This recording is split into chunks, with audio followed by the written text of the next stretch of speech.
Hello, everyone. This is Nikia Umba, resilience coach and strategist, owner of Elegant Woman, coming in to give a brief life update.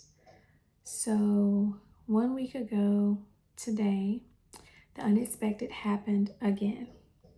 My husband and I were expecting our second daughter due in October of this year, and unfortunately, she decided to come a little early, and she is no longer with us.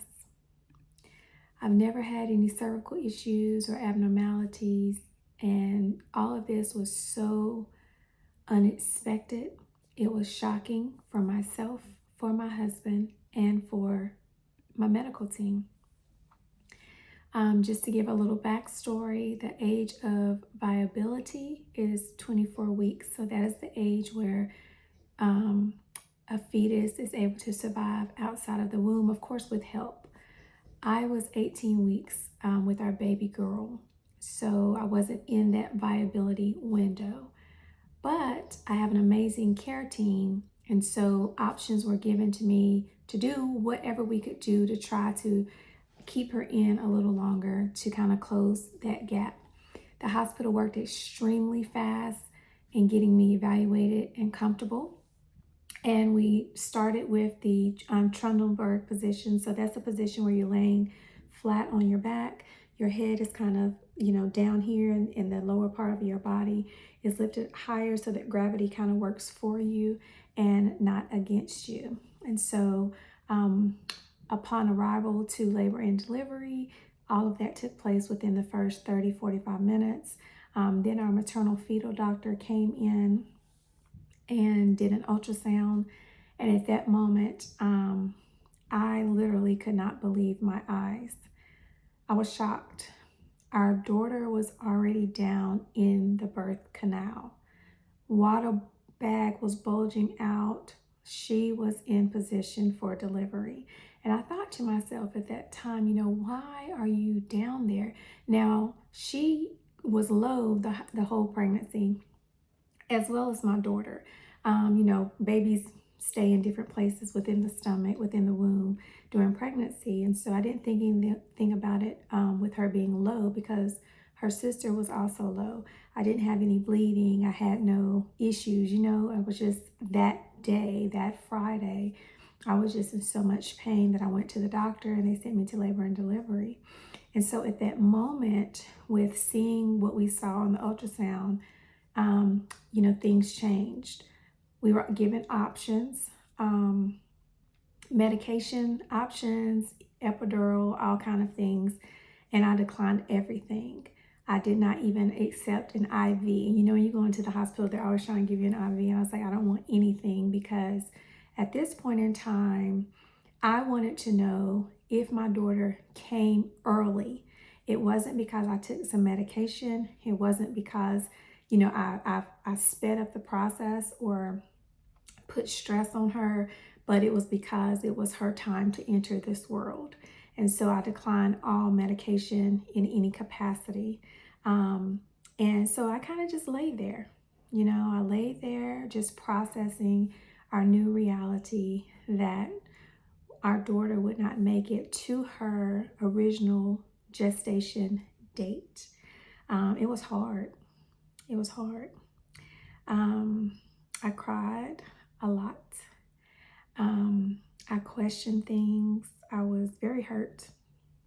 My husband was right there, wiping my tears. Like, he was literally just wiping my tears and trying to console me. And in the process, trying to manage his own pain, just trying to be everybody's strength in that moment. We talked and we prayed and we just prepared, because we knew that, number one, it was our only choice, and number two, that it was necessary. And so in the midst of all of that, from somewhere, a wind of comfort and peace kind of just swiftly blew across in the room. And I wanted to fall apart even more. I wanted to be angry.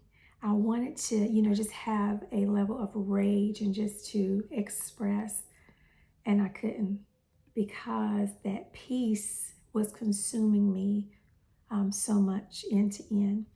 And so I just laid there, you know, with my husband and my daughter by my side. And around 6:08 p.m. on Friday, May 26, 2023, my water broke.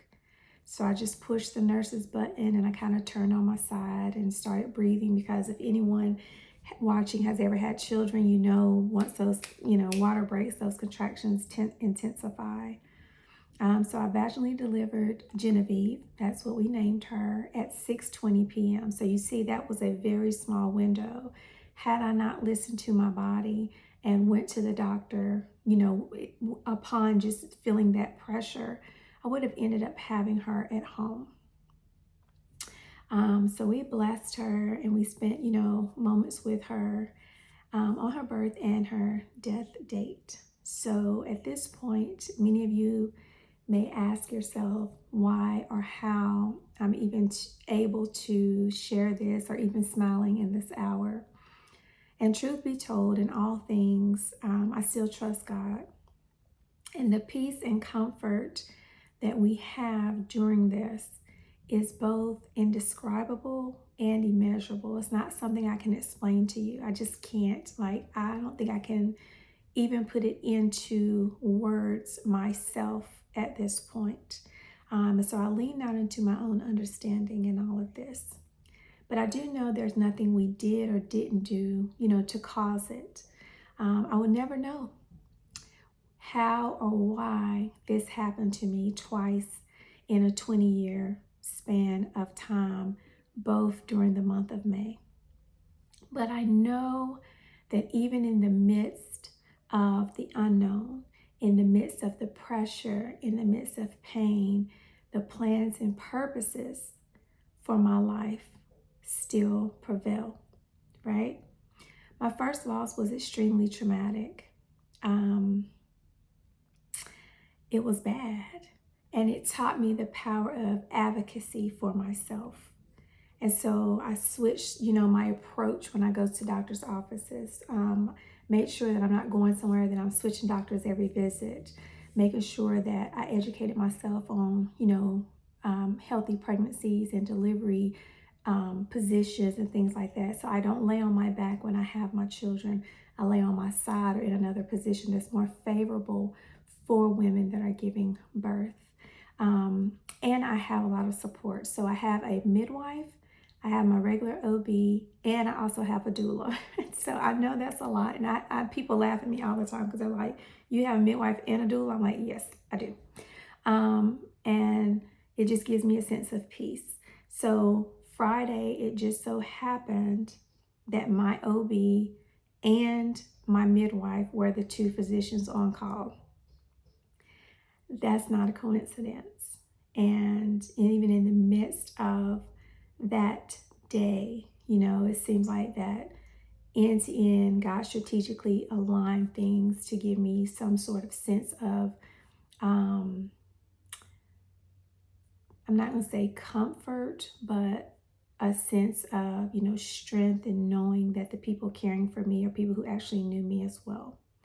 So after delivering Genevieve, I shared Faces of Hope with the medical team and how I must pick up the pace to ensure other mothers who may not have my level of faith, who may not have my, the type of husband that I have. God knows I'm thankful for my husband each and every day.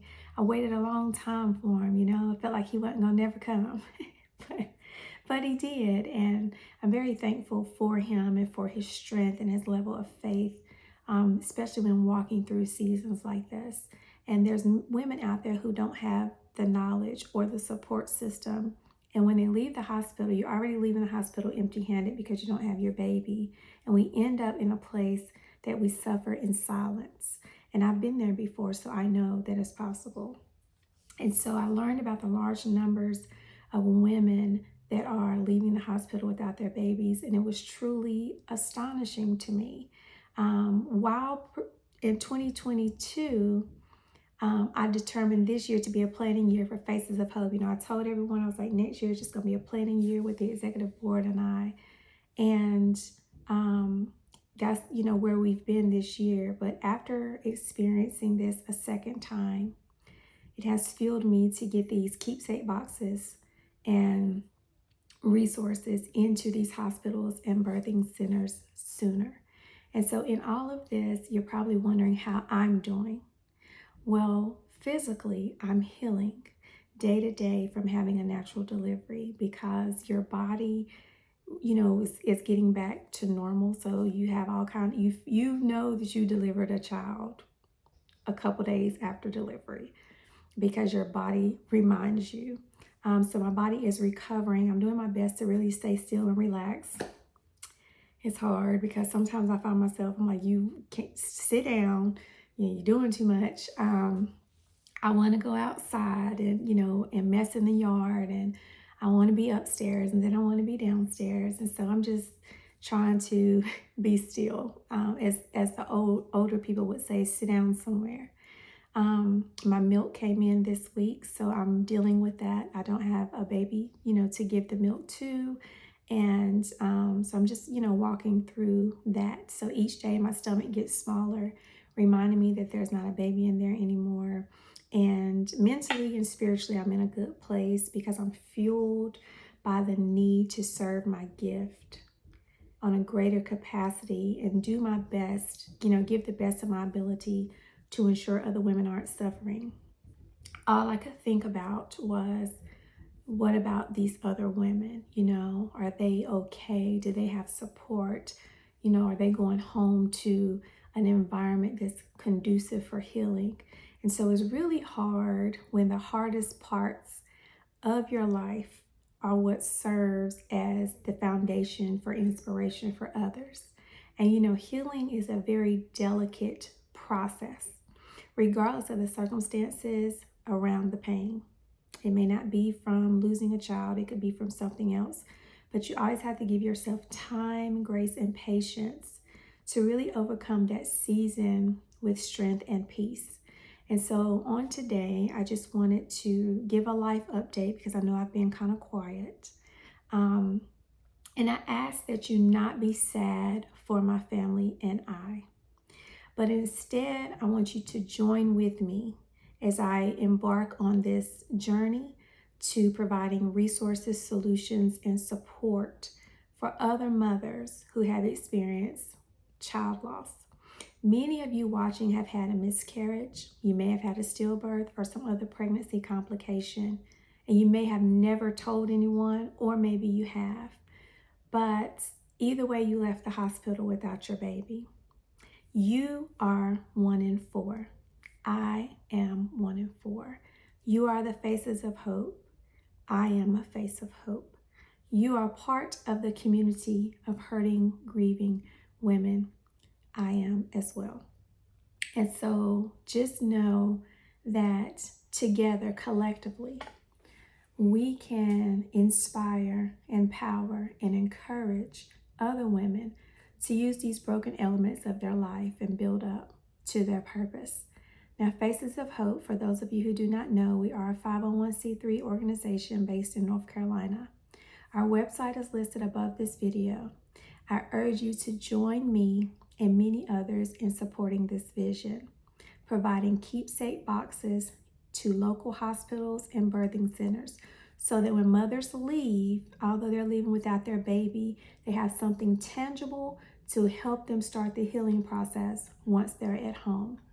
So to support us, you can make a donation, purchase one of our Hope t-shirts, share with others, share the post, share the word, share with your church, with your organization, with your place of work, volunteer for our upcoming community events later in the year, and just join the movement in whatever way that you are able.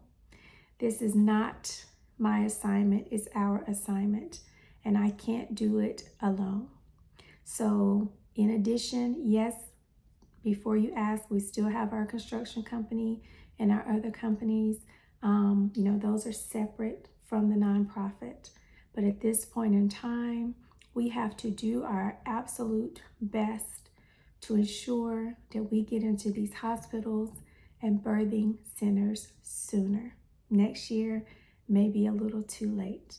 So join the movement and contact me, contact, our messenger, or, our Facebook page or Instagram page or YouTube with any questions that you may have. And remember, all your donations are tax deductible. So thank you. Have a great day. Have a blessed day. And remember, 1 in 4 is a face of hope.